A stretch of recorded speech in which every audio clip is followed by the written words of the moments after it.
ለስንፍናችን ተጠያቂው ማን ነው? መቼም ዲያብሎስ እንደማትሉኝ ተስፋ አደርጋለሁ። ለስንፍናችን ተጠያቂዎቹ እራሳችን ነን። ስንፍናችንም ደግሞ ውጤት አለው። ውጤት እንዳለው መጽሐፍ ቅዱስ ይነግረናል። ውጤቱ ምንድን ነው?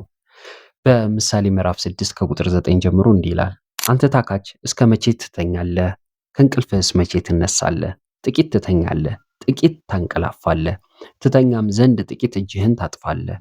እንግዲህ ድህነት እንደ ወንበዴ ችጋርም ሰይፍ እንደታጠቀ ሰው ይመጣብሃል። ውጤቱ ምንድን ነው? ድህነትና ችጋር።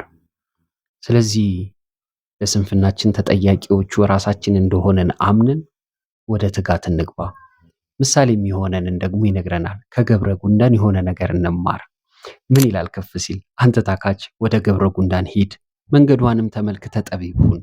አለቃና አዛዥ ገዥም ሳይኖራት መብሏን በበጋ ታሰናዳለች፣ መናዋንም በመከር ትሰበስባለች። ከገብረ ጉንዳን መማር ይሆነልን። እግዚአብሔር ይርዳን። ጸጋና ሰላም ይብዛላችሁ። ተባረኩ።